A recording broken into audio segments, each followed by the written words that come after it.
Welcome to episode 3 of the Optimum Potential Podcast. I'm Travis Hiritan. I'm Dr. Matt Barl. Today we're joined by Anthony Anzalone and John Imbriani, co-owners of Determined Sports Performance. Cue the lightning.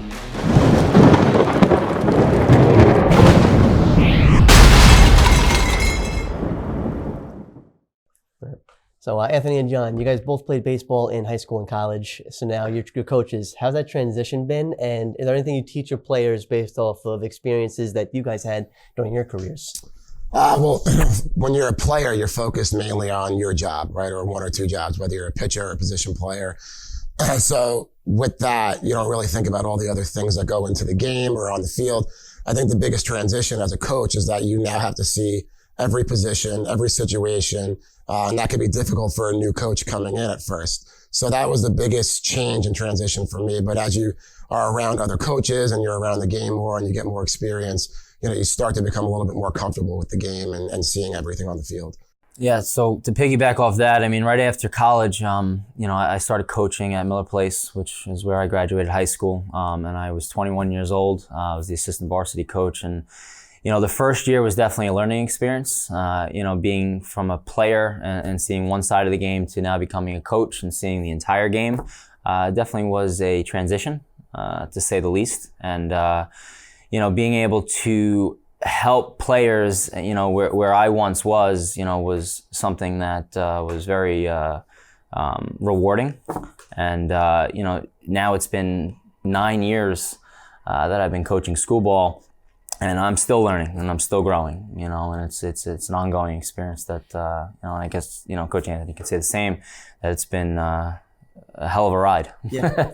Now, are there any lessons that you guys teach your players that transfer off to, into the school or like into their outside of the field in baseball that you try to convey to them? Yeah, well, I think at my program at Rocky Point, where I also went to school, we try to not only get them to be doing well on the field, but also off the field.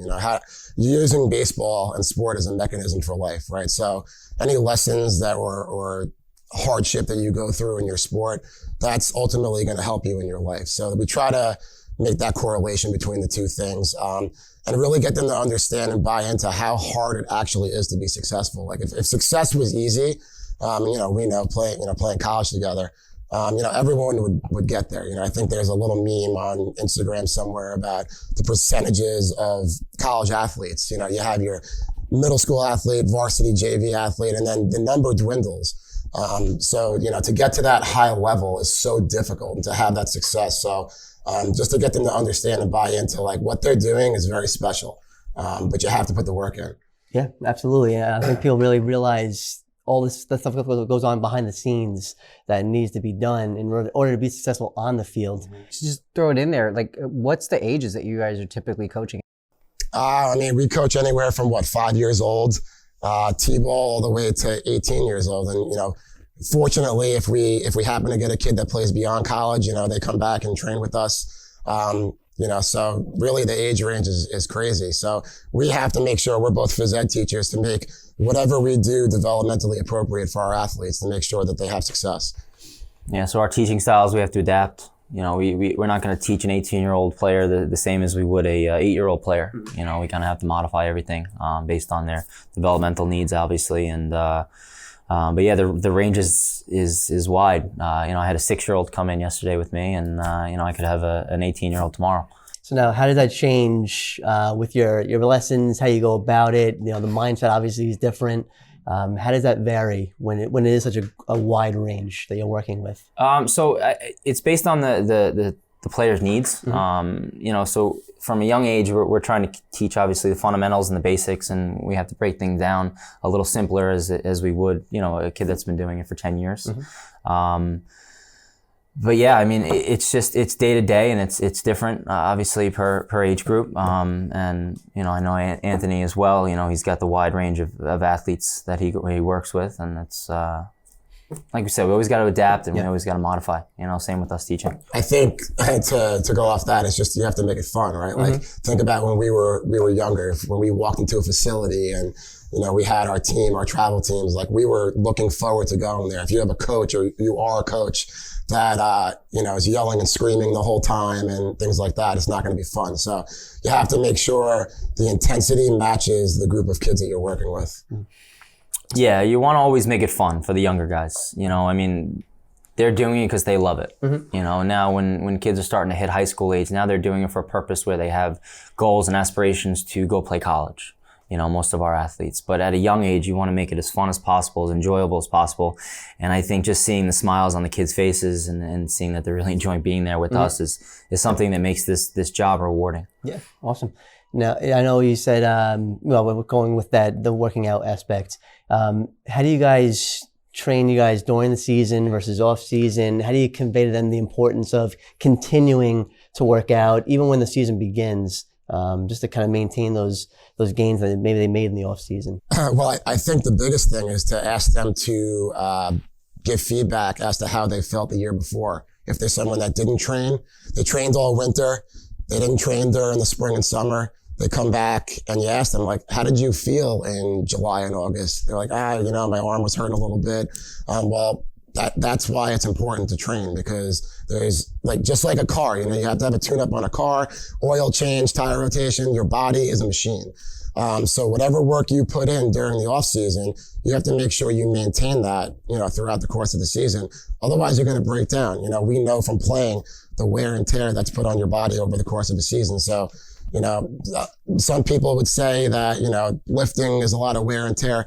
Yeah, but also not doing anything's worse. So yeah, it's funny. A lot of my patients that if they are baseball players or any sport for that matter, I feel like they think that if they worked out in the off season, they're going to just maintain that strength that they gained, and they just think that all right, it's okay to just stop working out and just worry about their sport. And I think that's what you said. Like, that's when those symptoms start to kind of creep up on you and progress into something more.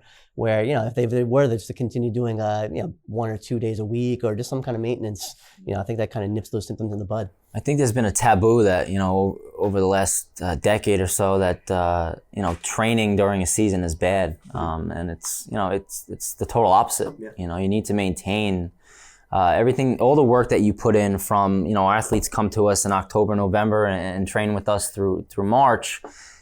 When April comes and they're on the field, they have to maintain that, and they have to continue training. And like you said, if it's a maintenance program, if it's 1 or 2 days a week, if it's 3 days a week, whatever it is, we have to try to instill a mindset into these kids that, to train all year round. Right? There's things that you can do all year round. Professional athletes, they're training all year round. Yeah.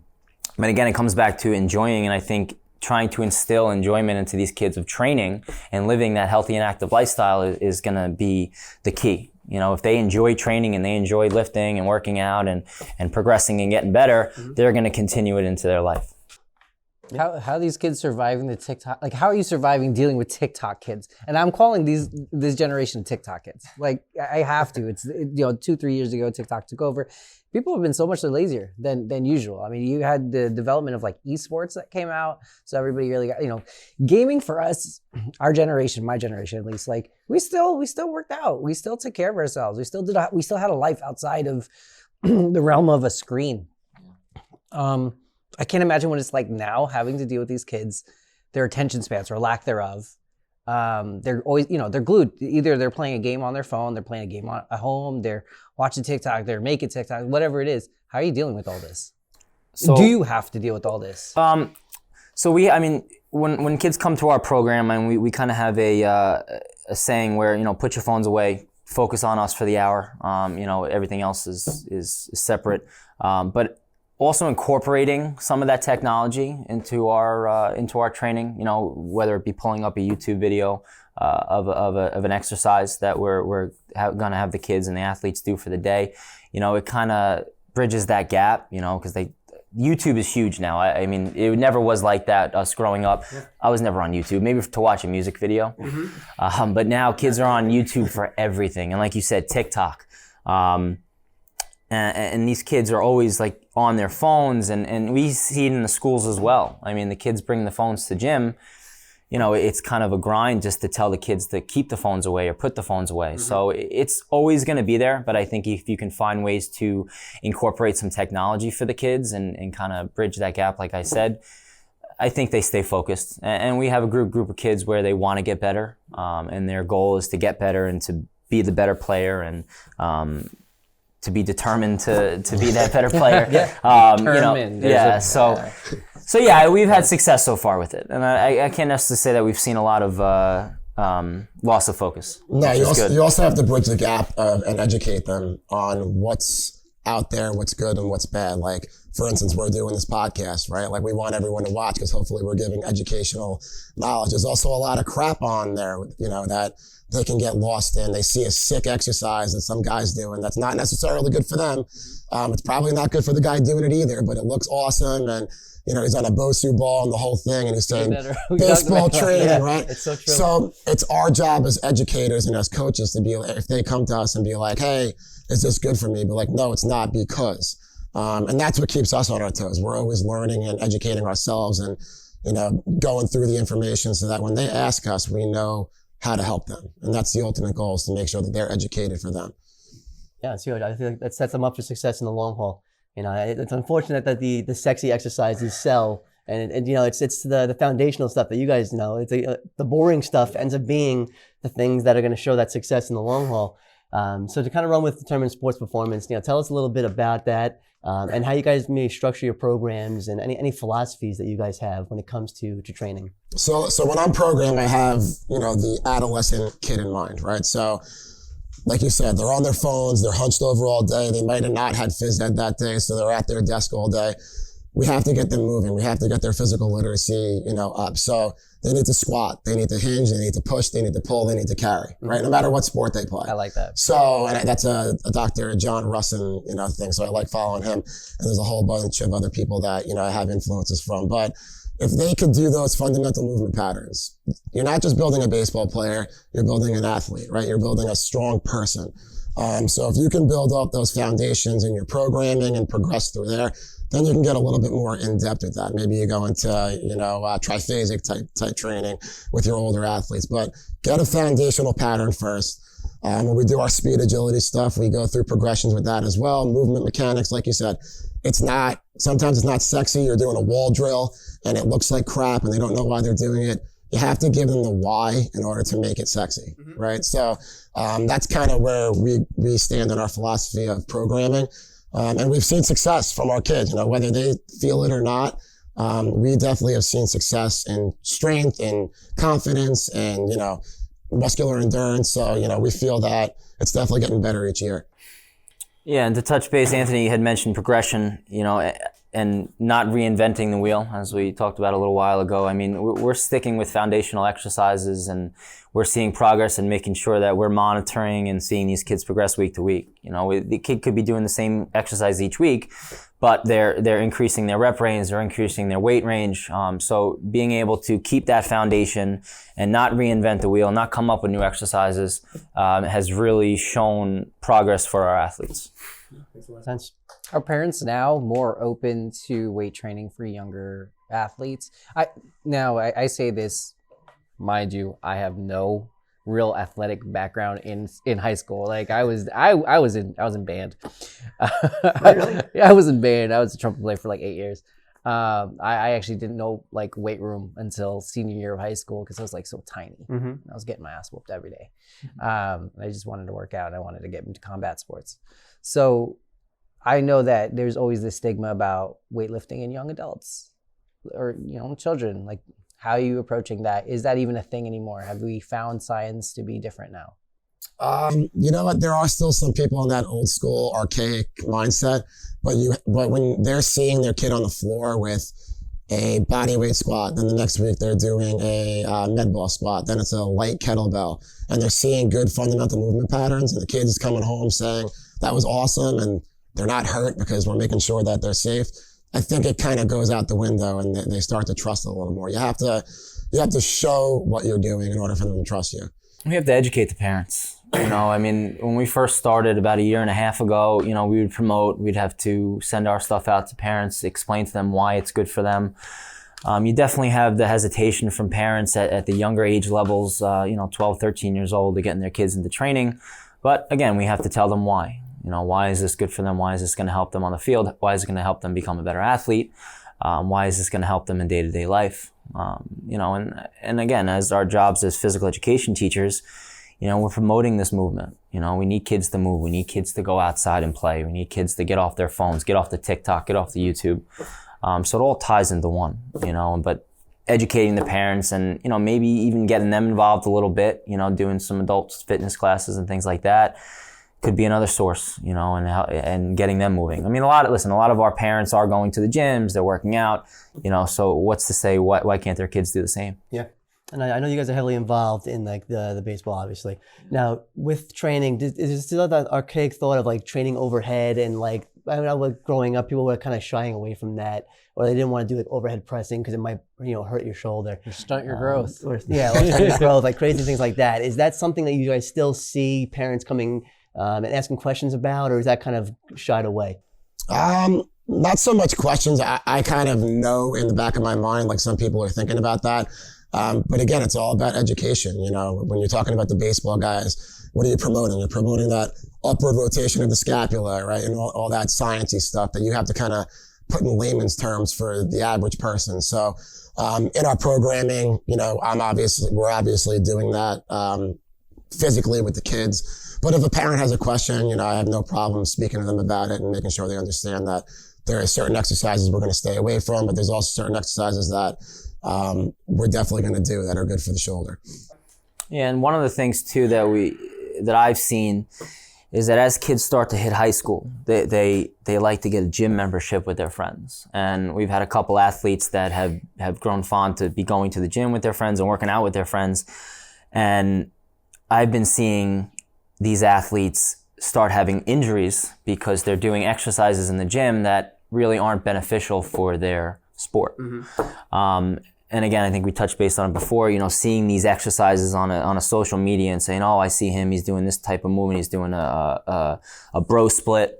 That really isn't beneficial for athletes, and we try to instill this into our athletes. Do these movements. If you are going to go to the gym, do some of the exercises that we're teaching you. Don't just go to the gym, pick up a barbell and start doing bench press, because in the long run, it may not be beneficial for you on the field. Yeah, everybody lives for those beach muscles, yeah. right? So we did chest day, yeah, I was guilty of it too. Like I look back at what I did back in even college and I'm like, I wish I knew then what I know now, because I think it would have been better baseball wise, but I think I would have progressed a little nicer. It was always like more bodybuilding, and now it's more training movements, not muscles. Yeah. And I think from an athlete standpoint, like you need to train those movements to see that success. Yeah.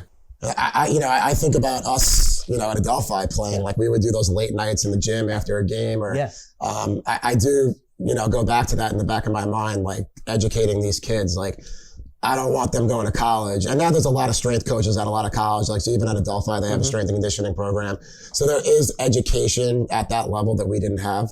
But I'm always thinking like, man, I need to make sure that whatever went wrong for me doesn't go wrong for the kid that I'm training now. Yeah, learn from our mistakes. I don't think I took any like rest days when I was there. Like, how do you guys teach your players about rest? Because that's just as important as the workouts itself, right? They're kids, they don't rest. Yeah, right. Just keep moving. Yeah, rest and recovery is essential. It's it all ties together. I think if you give 110% in the training, you have to give 110% in rest and recovery. We try to bridge the gap as far as nutrition as best as we can. Trying to express the importance of eating the proper food.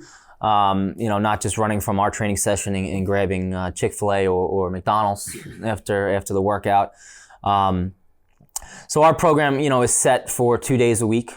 Kids come to us. We kind of promote maybe training a third day. I think that's essential for athletes 3 days a week at the high school level, especially a lot of our athletes being multi-sport athletes, so they could be training with us on Tuesday and Thursday, and they could also have basketball right after or basketball before they be coming from a sport.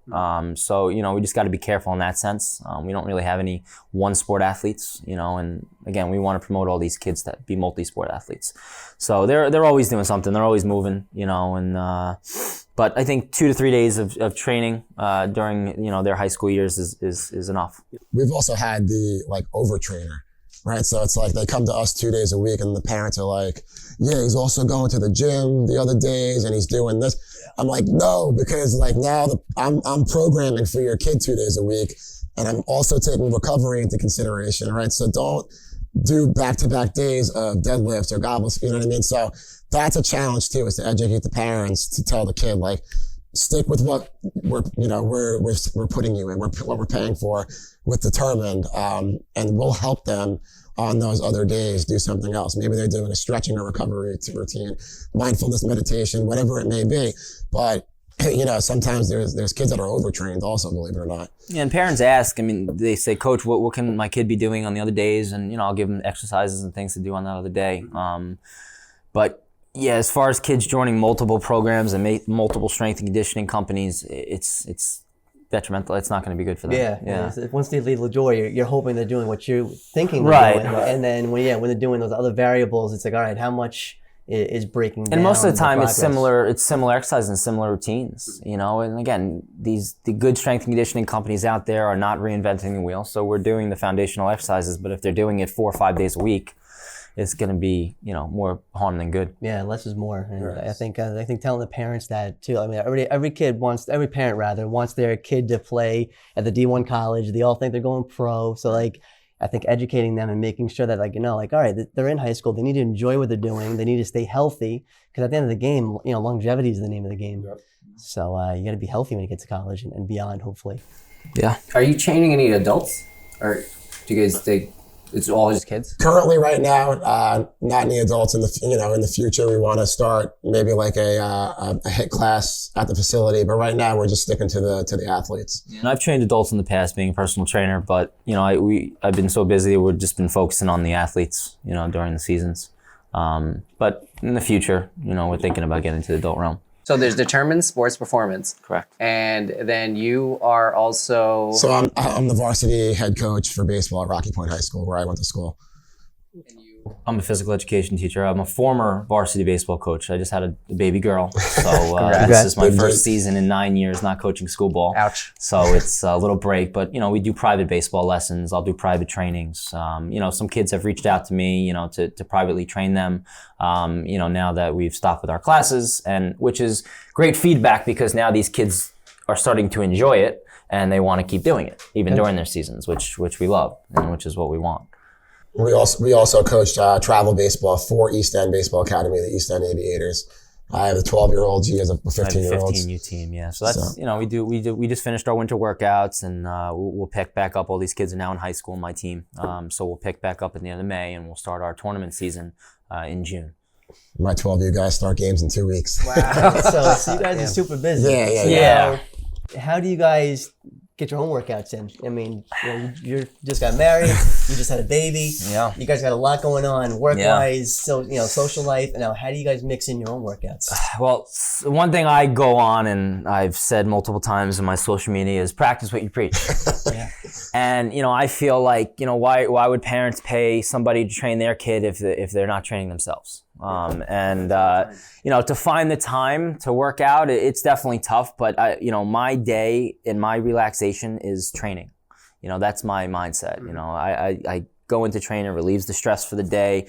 I forget about everything else going on, and I just zone in. But yeah, I could be training at 8 o'clock at night or 5 o'clock in the morning. I just need to find that time, that hour, that 90 minutes to get that training in. And that helps me, go through the day, and it helps me enjoy life. You got a new baby? Do you have 90 minutes free? My wife's great. Hold on. Yeah, she's been great. Fortunately, I was able to take a paternity leave from teaching for 2 months. So January, February, I took 40 days, and I was able to get my training in the morning. My wife is great. She watched the baby in the morning. My wife also works in the school. She's a speech language pathologist, so she was off too. But yeah, she allowed me to. And now, she's great. And we've had support from our family as well with babysitting. So I'm still able to get my training sessions in when I'm done training the athletes and I'm done teaching. It's such a jock thing to do. I would do the same thing. I'd be like, listen. I do this at work too. I'll just be like, listen, guys, I'm a little late. I got a meeting. I'm in my home gym, just do my quick set before I start. Well, fortunately for me, I have a home gym, right? So if I'm running around my head off, I have zero excuses. So I just I'll go in there, whether it's 30 minutes or, there's 7 days in a week. So I just, well, 7 days in a week, I try to get at least. That's why he's bigger than all of us. I try to get 3 or 4 days in. Sometimes it's 2. But it's, I have intent. You make sure you get in, you get your work done. My wife is great too. She knows how busy I am. She, with the baseball, with the training.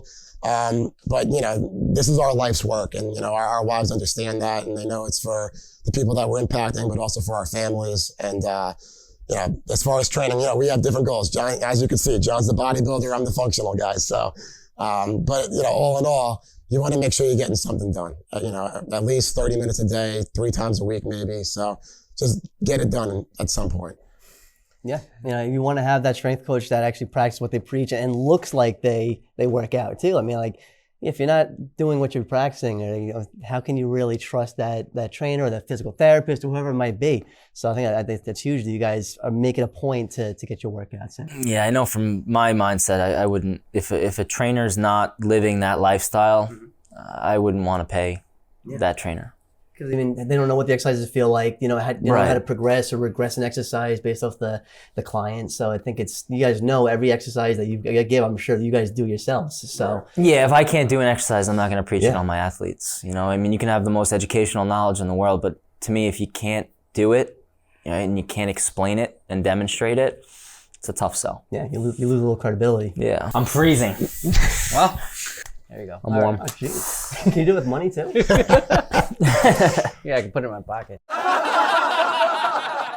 All right. So you went to Rocky Point for high school, played baseball there. Now you're the head coach there. Now, how's that experience been? It's been surreal to be able to come back to my alma mater, the halls that I walked, the field that I played on, to take over for the coach that I played for. That's pretty wild. And to, continue the tradition that he set up for the last, 18 to 20 years. So my job is to just not screw it up. So yeah, no pressure. So far, so good. I've been fortunate enough to have outstanding players that bought into the culture early on when they were 5 years old at our clinics. And it just keeps rolling, man. It's a well-oiled machine. I'm very fortunate. And I have to give props to my assistant coaches as well, Eric Strovic, Brian Glenn, my pitching coach. I'd like to say that I can give credit to myself, but you're no one without the people around you. So, they're huge for us. Awesome. Now, I know you mentioned buying into that culture. Goal setting is a thing we like to cover with all these episodes. How do you incorporate that and how, buying into the culture and getting the best out of your players? Having the culture to begin with is it's easy to buy in, right? So they see the success of the program throughout the course of 20 years. They want a piece of it when they're young. But once they get there, my assistant coaches and I, and even John and I, when we're doing training stuff, Instagram's a beautiful thing. So we'll send each other things in our DMs, motivational things that we think can help the kids. So we're always trying to learn to help them.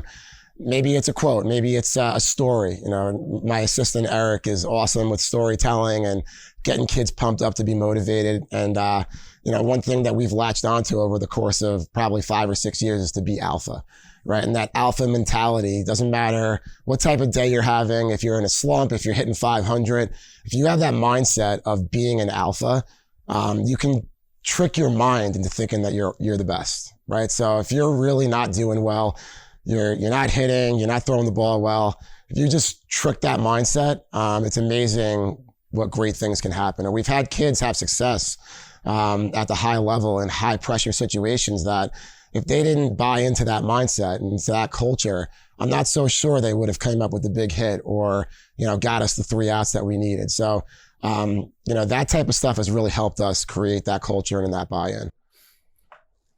Yeah, especially in baseball where it's such a mental sport where, you can get into that slump and if you fail 7 out of 10 times, you're still going to the Hall of Fame, right? So failure is going to be a normal thing on an everyday basis. And it's how you respond to that that's going to, set you apart from maybe, somebody who's negative and just lets that negativeness eat them alive, So that's a huge aspect. Yeah. And even taking that into our training, we try to do that with our athletes as well, and how important it is to buy into training and, to the sports performance aspect, how important that is compared to just getting a gym membership, like John said earlier, and to, buy into learning from us that we have their best interests in mind. We're not just, doing it for us, we're doing it for them. So, it all kind of correlates and translates into what we're doing. Yeah, to touch base on you said, I think in order to succeed, you need to fail. That's why baseball is so great. You failed in this game a lot, but you come out on top and you succeed. It builds character. Yes, absolutely, 100%. It's a mechanism for life, like we said before. All right, with that being said, where can they find you guys?